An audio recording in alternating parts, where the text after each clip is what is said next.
Welcome to Movie Mini Recaps. Today we explain an action drama series Squid Game from 2021. So let's go sit back, relax and enjoy the video. Seong Gi-hun is down on his luck, having accumulated enormous debts with loan sharks while becoming estranged from his daughter and ex-wife. In a subway, a well-dressed man asks him to play a game of dakji for money and offers an opportunity to play more games with much higher stakes. Gi-hun accepts, is sedated, and awakens in a dormitory with 455 others, identified only by numbers on their green tracksuits. A group of masked guards in pink jumpsuits arrive and explain that the players are all in dire financial straits, but will be given billions of won in prize money if they can win 6 games over 6 days. The games are overseen by the front man, who is masked and dressed in black. Gi-hun befriends Player 1, an elderly man suffering from a brain tumor. He also recognizes 2 other players, Cho Sang-woo, a childhood classmate who became an investment broker, and Player 67, a pickpocketer who stole Gi-hun's money after he won a horse race wager. The first game is red light, green light.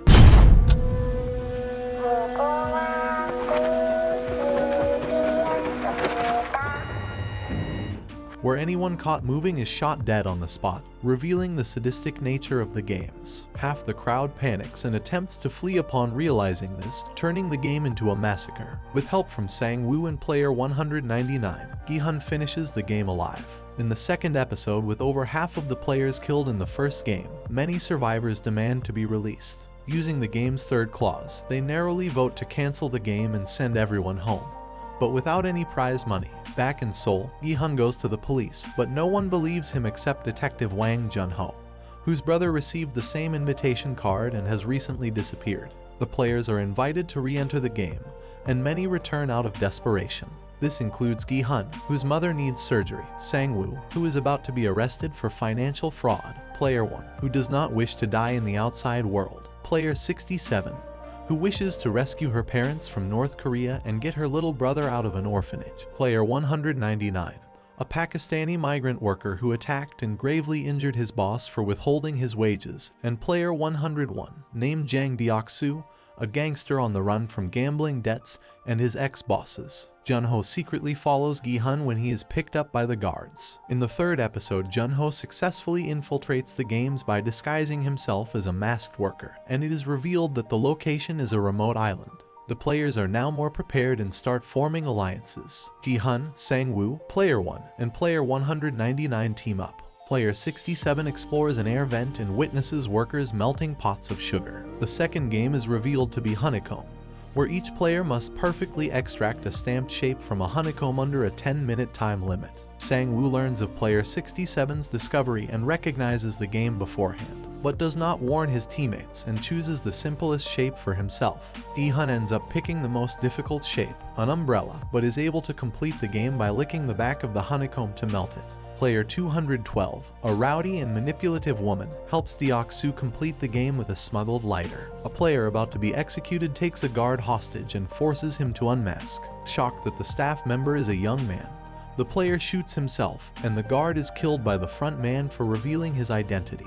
In the fourth episode, Player 111, a disgraced doctor, secretly works with a handful of guards to harvest organs from dead players to sell on the black market, in return for information on upcoming games. When Deok-soo kills a player accusing him of taking extra food, the guards do nothing to stop him, and the prize money's value is increased. Realizing they could freely kill other players to increase the prize money, Deok-soo and his gang start a massive riot after lights out, resulting in players attacking each other. Gi-hun's group survives and exchange names to build trust. Player 199 is Ali Abdul, and Player 67 is Kang Si-byok. Player 1, because of his brain tumor, has trouble remembering his name. Player 212, named Han Mi-nayo, has sex with Deok-soo. In the third game, players are told to form groups of 10. For Gi-hun's team, Si-byok recruits Player 240, a girl close to her age. The game is revealed to be tug-of-war on 2 raised platforms, where a team wins by dragging the opposing team off the platform to their deaths. Deok-soo, having learned of the game from Player 111 beforehand,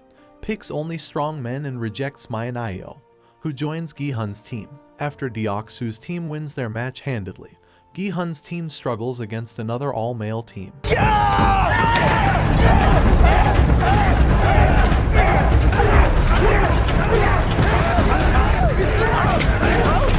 the 5th episode, Gi-hun's team wins their tug-of-war match with Player 1's strategy and Sang-woo's quick thinking.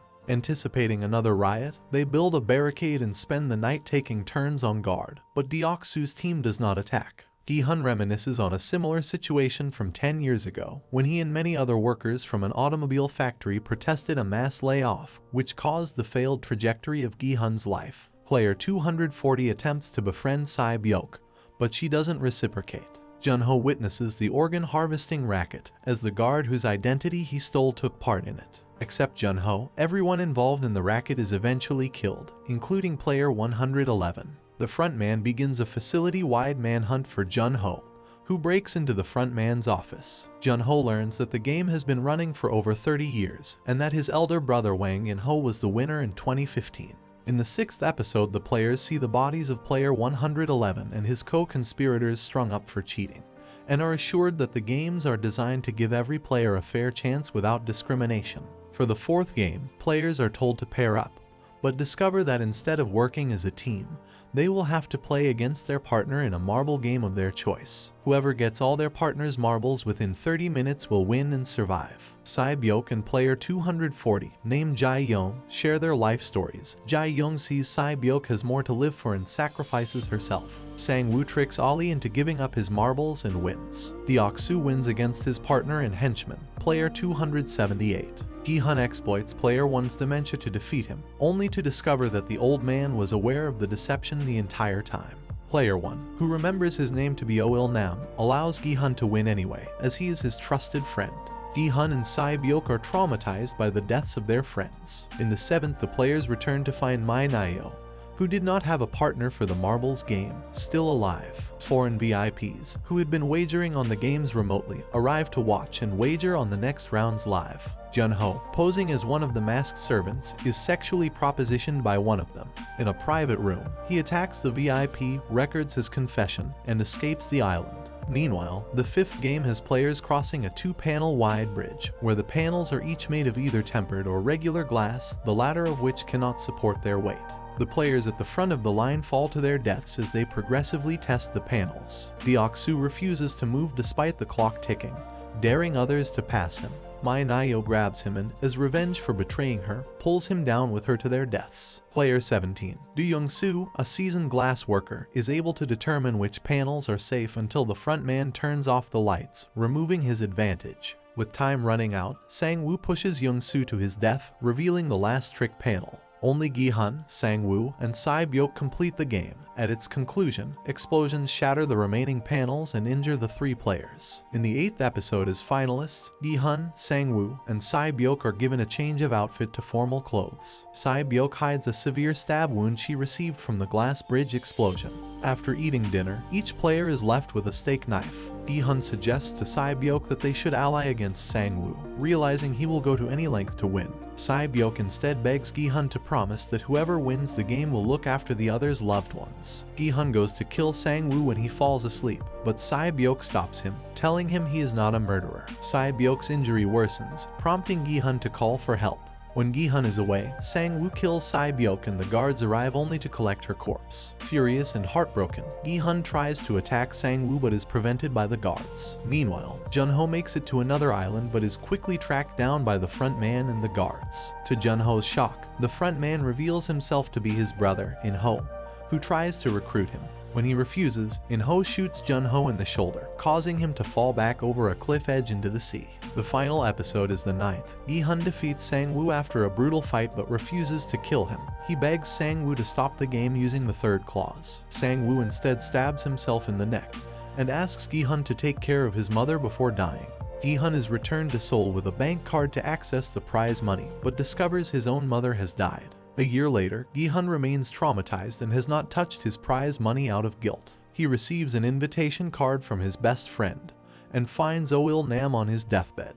Il-nam reveals he created the game to entertain bored wealthy people like himself. He chose games he played as a child, and participated in Gi-hun's group out of nostalgia. As they talk, Il-nam wagers with Gi-hun on whether an unconscious man lying on a street corner will be helped before midnight. The man is saved, and Il-nam dies shortly after. Gi-hun retrieves Sae-byok's brother and has him looked after by Sang-woo's mother, also giving them a share of the prize money. As Gi-hun travels to the airport to reconnect with his daughter in Los Angeles, he sees the same game recruiter playing Dakji with another desperate player. 당신 뭐 하는 거예요? 그건 되나요? 안 돼! 절대로! But manages only to get that player's invitation card. He calls the card's number before boarding his plane, demanding to know who is running the games. The person behind the phone number curtly orders him to get on the plane, but Gi-hun ends the call and returns to the terminal. Please subscribe for more videos like this. It really motivates us to make more content for you. Leave a comment for any specific movie or TV series you want us to do.